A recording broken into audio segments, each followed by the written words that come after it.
Morning, শুভ সকাল। আমি কাবেরী চলে এসেছি তোমাদের সামনে। প্রথমেই আমার গপু সোনাকে দিয়ে স্টার্ট করছি। আজকে আমার গপু সোনাকে কি সুন্দর লাগছে দেখো, চান টান করে বসিয়ে দিয়েছি। গপু সোনা এখন খাক, তাই এখান থেকে আমি ব্লগটা শুরু করছি। গুড মর্নিং বন্ধুরা, শুভ সকাল। ছকছকে একটা সকাল নিয়ে আমার ঠাকুরকে পুজো করার পর এখান থেকে স্টার্ট করছি আমার ব্লগ। কাঁচকলার চপ করে ভাত দিয়ে খেয়েছি। কিছুটা কাঁচকলার ব্যাটার ছিল, তাই জন্য আমি সেটাকে সকালবেলা বড়া বানিয়ে আর আলু দিয়ে, আর তোমাদের একটা জিনিস দেখাই, এই দেখো আমি বলেছিলাম না সাদা সাদা, এই যে গোটা পেঁয়াজ এই দেখো দিয়ে সুন্দর একটা রাত্রি রান্না করে নিয়েছি, ডিনার বানিয়ে নিয়েছি আগে থেকে। হ্যাঁ চলো, এবার চলে এলাম কাবেরী রান্নাঘরে আবার। আজকে আমার রেসিপি জানো কি, একটু পালং শাক করেছিল, দেখো ওপরে সব দিয়ে দিয়েছি। একটু পালং শাক করেছিল, একটু বাঁধাকপি কাটা পড়েছিল, একটু গাজর আলু যা ছিল সব কিছু দিয়ে আজকে একটা ছ্যাঁচড়ার মতো বানিয়ে ফেলবো। মাথা থেকে বার করে নিলাম, এগুলো ফেলে দেবো, তার থেকে চলো একটু ছ্যাঁচড়ার মতো বানিয়ে ফেলি। আর এই যে ভেটকি মাছের একটা পিস আছে আর দুটো মুড়ো, এইগুলো এর ভেতর আমি অ্যাড করে দেবো। দাম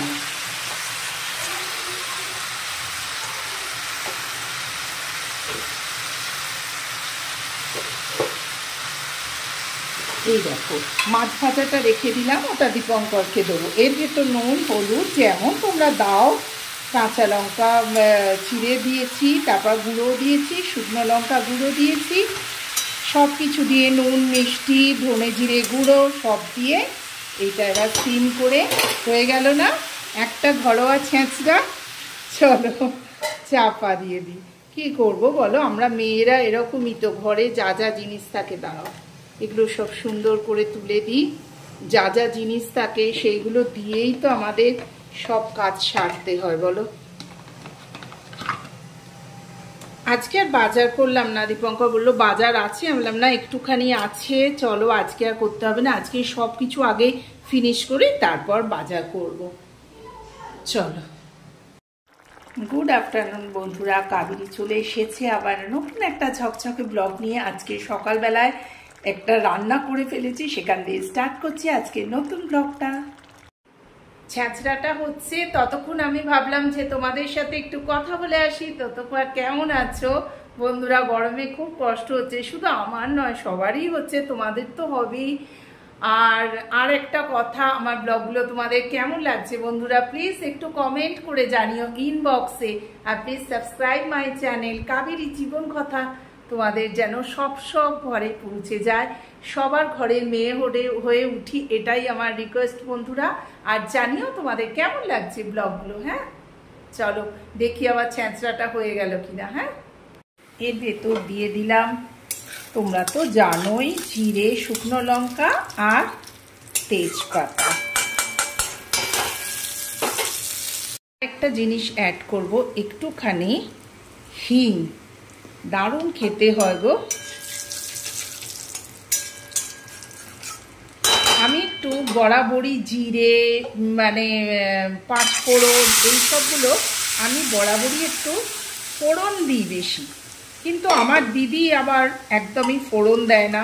ও বলে তুই এত ফোড়ন দিস কেন? আমার জিরে ফোড়ন, কালো জিরে ফোড়ন, পাঁচ ফোড়ন আমি ভীষণ ভালোবাসি দিতেই। দেখো কত পরিমাণে ওপরে জিরে দেখা দিচ্ছে। তো চলো এটা ফুটুক। হয়ে গেল লাউ দিয়ে অরড় ডাল। এবার গ্যাসটাকে অফ করে দিই। আর লাস্টে এটা যে যতই বলুক, কিন্তু এই জিনিসটা না দিলে আমার ভালো লাগে না, বিশেষ করে অরড় ডালে বলো, একটু বেশি করে ঘি না দিয়ে খেলে একদম ভাল লাগে না। তো হয়ে গেল আমার লাউ ডাল। চলে এসেছি, দেখি ছ্যাঁচড়াটা হয়েছে কিনা। ওয়াও কি সুন্দর দেখতে হয়েছে, সবজিকে সবজি খাওয়াও হয়ে গেল বলো, আর ভেটকি মাছের কাঁটা দিয়ে চচ্চড়িও হয়ে গেল। সব একসাথে পেটে চলে যাবে, পুষ্টি টুষ্টি সব একসাথে হয়ে যাবে। চলো পর অফিস থেকে এসে দেখো কি বই দেখাও, নামটা নকশা বাড়ি, নকশাল বাড়ি। ও আচ্ছা, এইসব বই অর্ডার দিয়েছিল। বলছে সোমা আমায় পুলিশে ধরে নিয়ে যাবে। অসীম চট্টোপাধ্যায় লেখা নকশাল বাড়ি, বাড়ি নামা। আচ্ছা আচ্ছা আচ্ছা, আগে খাবে তা নয়, আগে বই খুলবে। ওর বই প্রাণ একদম। বন্ধুরা, এটা কি পাখি জানি না, প্রত্যেকবার এসে আমার এই রেলিংয়ে বসে, দেখো উড়ে চলে গেল।